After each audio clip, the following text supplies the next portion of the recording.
Reference വണ്ടി Chevrolet enjoy ആണ്. Enjoy 2013 model വണ്ടിയാണ്. വണ്ടി ഏകദേശം 82,745 കിലോമീറ്റർ ഓടിയിട്ടുണ്ട്. ഇതിൽ കംപ്ലയിൻ്റ് എന്ന് പറഞ്ഞു കഴിഞ്ഞാൽ കസ്റ്റമർക്ക് പുള്ളിങ് തീരെ ഇല്ല, മൈലേജ് ഷോർട്ട്, പിന്നെ ബ്ലാക്ക് സ്മോക്ക് ഹെവി ആയിട്ട് പുറത്ത് തള്ളണോ, ഇതൊക്കെയാണ് കംപ്ലയിൻറ്റ് കസ്റ്റമർക്ക്. അപ്പോൾ നമുക്കിതിൽ ചെയ്യാനുള്ളതെന്ന് പറഞ്ഞാൽ EGR മാനിഫോൾഡ് അഴിച്ച് ക്ലീൻ ചെയ്യണം, ഇന്റർകൂളർ ക്ലീൻ ചെയ്യണം, air flow sensor, air mass sensor. ഇതാണ് മെയിനായിട്ട് നമുക്ക് മൈലേജിൻ്റെ കാര്യത്തിലേക്ക് വരുന്നത്. പിന്നെ നമ്മൾ EGR മാനിഫോൾഡ് എല്ലാം ക്ലീൻ ചെയ്ത് കഴിഞ്ഞ് കഴിഞ്ഞാൽ ഒരു പൊടിക്ക് മൈലേജ് ഷോർട്ടാകും, പിന്നെ പയ്യെ മൈലേജ് കയറി വരുള്ളൂ. എന്ന് വെച്ച് കഴിഞ്ഞാൽ നമ്മൾ നേരത്തെ ഞാൻ എപ്പോഴും പറയുന്ന പോലെ ഒരു പുത്തൻ വണ്ടിയുടെ ഒരു ഫീൽഡിലായിരിക്കും വണ്ടി പോകുന്നത്. അത് കഴിഞ്ഞൊരു സെക്കൻഡ് സർവീസ് എന്നൊക്കെ പറയില്ല, അതുപോലെ ഒരു 5000 കിലോമീറ്റർ ഒക്കെ ഓടുമ്പോൾ തന്നെ മൈലേജ് വീണ്ടും നമുക്ക് റിക്കവർ ആയിട്ട് കറക്റ്റായിട്ട് ലെവലിൽ വരുള്ളൂ. ജനുവിൻ എത്രയാണോ വരുന്നത് ആ ഒരു മൈലേജിലേക്ക് എത്തുള്ളൂ. അപ്പോൾ പിന്നെ അത് മാത്രമല്ല, ഫ്രണ്ടിൽ ഒരു കട്ട് ബുഷിൻ്റെ ഒരു കിടുകിടുന്നൊരു ഇടുപ്പും ഇതിനകത്ത് വരുന്നുണ്ട്. ഫ്രണ്ട് സസ്പെൻഷൻ്റെ സൗണ്ട്, റിയറിലെ സൗണ്ടും കസ്റ്റമർ പറയുന്നുണ്ട്. അത് നമുക്കൊന്ന് നോക്കണം. ഫുള്ളായിട്ടൊന്ന് A to Z ഒന്ന് ചെക്ക് ചെയ്യണം. വണ്ടി മലപ്പുറം വണ്ടിയാണ്. ഏകദേശം ഫുള്ളായിട്ടൊന്ന് ചെക്ക് ചെയ്തിട്ട് കംപ്ലീറ്റ് വർക്ക് എന്തൊക്കെ ഉണ്ടോ അതൊക്കെ കസ്റ്റമറുടെ അടുത്ത് ഇൻഫോം ചെയ്തിട്ട് നമുക്ക് പറഞ്ഞു. വണ്ടി അത്രയും നീറ്റ് ആൻഡ് ക്ലീനിലാണ് കസ്റ്റമർ വെച്ചിരിക്കുന്നത്. ഇനി ബോഡി ആണെങ്കിലും ശരി, ഇനിയിപ്പോൾ എന്താണെങ്കിലും ശരി, ബോഡിയൊക്കെ ഒരു ചെറിയൊരു തരി സ്ക്രാച്ച് ഇല്ലാത്തത് പോലെയാണ് വണ്ടി വെച്ചിരിക്കുന്നത്. പക്ക നീറ്റായിട്ടാണ് വണ്ടി വെച്ചിരിക്കുന്നത്. അപ്പോൾ എന്തായാലും നമുക്ക് ഫുള്ളായിട്ടൊന്ന് ചെക്ക് ചെയ്യാം. ഇതെന്തായാലും കമ്പൽസറി നമുക്ക് ചെയ്യണം. പിന്നെ ബാക്കിയുള്ളത് ഫുള്ളായിട്ടൊന്ന് ചെക്ക് ചെയ്തിട്ട് എന്തൊക്കെ വർക്ക് ഉണ്ടോ അത് നമ്മൾ കംപ്ലീറ്റും എടുത്തിട്ട് വേണം പിന്നെ കസ്റ്റമർ ഇൻഫോം ചെയ്തിട്ട് ഞാൻ പറയാം. ഞാൻ എന്തായാലും ഫുള്ളായിട്ട് ചെക്ക് ചെയ്തിട്ട് ഞാൻ കാണിച്ചു തരാം. നമ്മളിപ്പോൾ എൻജോയുടെ EGR മാനിഫോൾഡ് കംപ്ലീറ്റ് അയച്ചെടുത്തിട്ടുണ്ട്.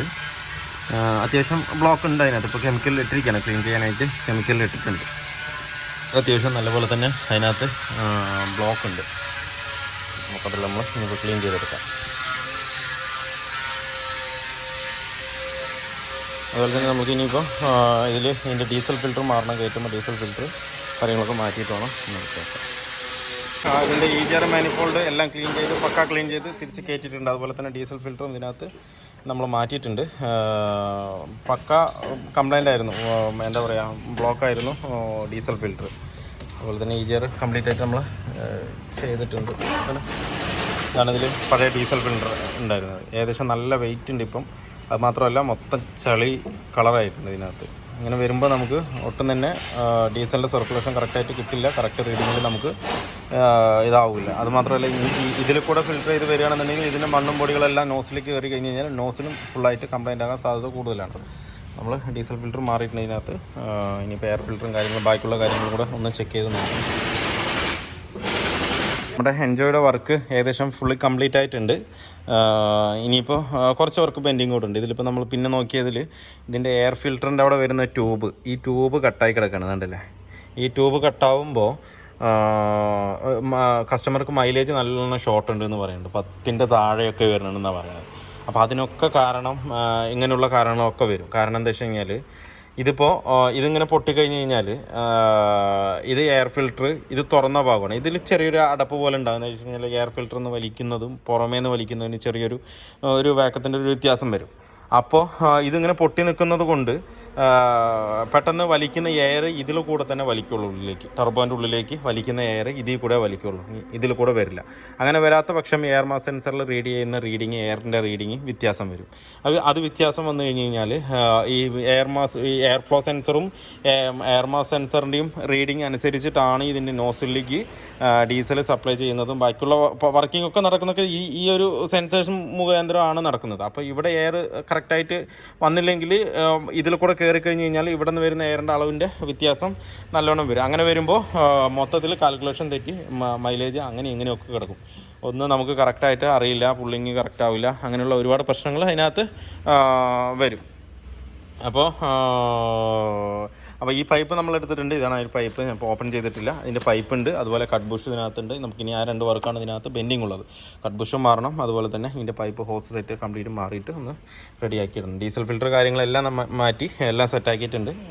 ഇനിയിപ്പോൾ അതും കൂടെ ചെയ്താൽ നമുക്കൊന്ന് വണ്ടി ഓടിച്ച് നോക്കി. ഇനി ചെറിയൊരു പെയിൻറ്റിങ് കൂടെ ഉണ്ട്, ലെഫ്റ്റ് സൈഡ് ഭാഗത്ത് ചെറിയൊരു പെയിൻറ്റിങ് ഉണ്ട്, അണ്ടർ കോട്ട് അടിക്കാനുണ്ട്. അത് അടിച്ച് കഴിഞ്ഞ് കഴിഞ്ഞാൽ നമുക്ക് ഓക്കെയാണ്. പിന്നെ ഡിസ്കൊക്കെ പോളിഷ് ചെയ്തിട്ടാണ് നമ്മൾ ഇതിനകത്ത് കയറ്റിയിരിക്കുന്നത്. നമ്മുടെ എൻജോയുടെ വർക്ക് ഏകദേശം ഫുള്ളി കംപ്ലീറ്റ് ആയിട്ടുണ്ട്. ഇപ്പോൾ ഇതിൽ വേറൊരു കംപ്ലൈൻ്റ് ഉള്ളത്, മാനിഫോൾഡിൻ്റെ മുകളിൽ ഒരു വാക്വം സ്റ്റോറേജ് മാതിരി ഒരു സാധനം വരും മാനിഫോൾഡിൻ്റെ മുകളിൽ. അത് ചെറുതായിട്ട് ലീക്കായിട്ടാണ് മെയിനായിട്ട് ഇതിൻ്റെ പുള്ളിങ് കുറയാനേ കാരണം. അപ്പോൾ നമ്മൾ അഴിച്ച് ക്ലീൻ ചെയ്യുമ്പോൾ നോക്കുമ്പോൾ അതിലൊരു വിള്ളിച്ച് ഉണ്ടായിരുന്നു. നമ്മൾ ചെറുതായിട്ട് എയർ അടിച്ച് നോക്കുമ്പോൾ എയർ ലീക്ക് ഔട്ട് ആവുന്നുണ്ടായിരുന്നു. അപ്പോൾ ചെക്ക് ചെയ്ത് നോക്കിയപ്പോൾ അത് ക്രാക്കാണ്. ഇപ്പോൾ നമ്മളത് ഗമ്മ് വെച്ച് ഒട്ടിച്ചിട്ട് നോക്കിയിട്ടും നമുക്ക് അതിലേക്ക് വാക്വം കറക്റ്റായിട്ട് കിട്ടുന്നില്ല. മാനിഫോൾഡിൻ്റെ ടോപ്പിലായിട്ടാണ് അത് വരുന്നത്. അതിൽ നിന്നാണ് നമുക്ക് ഈ ആക്ച്വേറ്ററിലേക്ക് എല്ലാം പോകുന്നത്. എന്ന് വെച്ചാൽ ടർബോൻ്റെലേക്കും അതുപോലെ തന്നെ EGR-ലേക്കും എല്ലാത്തിലേക്കും വാക്വം പോകുന്നത് അതുവഴിയാണ്. അപ്പോൾ അതിലേക്ക് കറക്റ്റ് വാക്വം കിട്ടാത്തത് കൊണ്ട് മറ്റേ ടർബോ അഡ്വാൻസ് ആവുന്നില്ല, EGR-ൻ്റെ വർക്കിംഗ് കറക്റ്റ് ആകുന്നില്ല. അങ്ങനെ വരുമ്പോഴാണ് ആ പ്രശ്നം എന്താ വെച്ചാൽ പുള്ളിങ്ങിൻ്റെ പ്രശ്നം കൂടുതലായിട്ടും വന്നത്. അപ്പോൾ നമ്മളിപ്പോൾ അത് എന്തായാലും മാനിഫോൾഡ് എല്ലാം ഫുള്ളായിട്ട് അയച്ച് ക്ലീൻ ചെയ്തിട്ടുണ്ട്. അതുപോലെ നമ്മളിപ്പോൾ ആ വാക്വം പൈപ്പ് അതിൽ നിന്ന് ഒഴിവാക്കിയിട്ട് നമ്മളിപ്പോൾ ഡയറക്റ്റ് ചെയ്തിരിക്കണം. ഒരു കണക്ടർ വെച്ചിട്ട് ആ പൈപ്പ് ടു ആ പൈപ്പ് ഡയറക്റ്റ് ചെയ്തിരിക്കണം. അപ്പോൾ പിന്നെ ഫുൾ ടൈം വാക്വം അതിനകത്ത് ക്രിയേറ്റ് ചെയ്ത് വന്നോളും. അപ്പോൾ അതുകൊണ്ട് ഇപ്പോൾ വണ്ടി ഇപ്പോൾ പക്ക പുള്ളിങ് എന്ന് പറഞ്ഞാൽ പക്ക പുള്ളിങ്ങാണ്. കസ്റ്റമർക്ക് ഓടിച്ചാലേ അതിനെക്കുറിച്ച് അറിയുള്ളൂ. നമ്മൾ 4th ഗിയറിലാണ് പോകുന്നത്, 60 കിലോമീറ്റർ സ്പീഡിൽ ഇങ്ങനെ പോകുന്നുണ്ട്. നമുക്ക് കാല് കൊടുത്താൽ അതിനനുസരിച്ച് അപ്പം തന്നെ കയറുന്നുണ്ട്. കണ്ടില്ലേ, കറക്റ്റ് റെസ്പോൺസ് നമുക്ക് കിട്ടുന്നുണ്ട്. നമ്മൾ എന്താണോ എന്ത് ഉദ്ദേശിച്ചിട്ടാണോ ആക്സിലറേഷൻ കൊടുക്കുന്നത് അതിനനുസരിച്ചുള്ള റെസ്പോണ്ട് നമുക്ക് വണ്ടി നമുക്ക് തരുന്നുണ്ട് കറക്റ്റായിട്ട്. എന്താ അപ്പോൾ EGR മാനിഫോൾഡിൽ അത്രയ്ക്കൊന്നും ബ്ലോക്ക് ഉണ്ടായിരുന്നില്ല അതിനകത്ത്.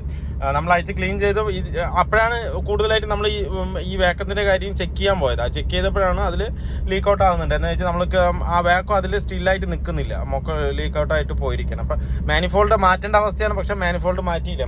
മാനിഫോൾഡ് മാറ്റണമെന്നുണ്ടെങ്കിൽ സാധനമില്ല, 10-20 ദിവസം ആകും കിട്ടണമെന്നുണ്ടെങ്കിൽ.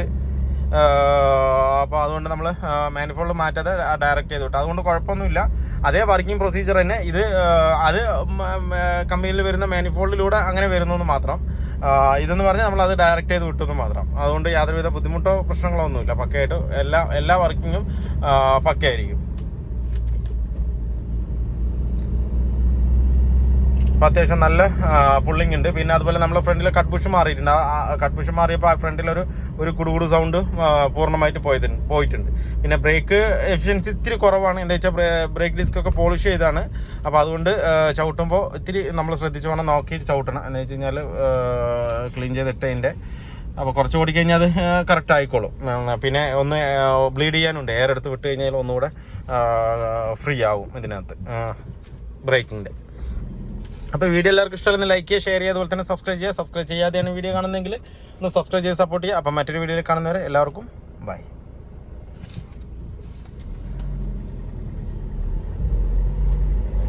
ഞാൻ പറഞ്ഞ കണക്ടർ ഇതാണ് കേട്ടോ.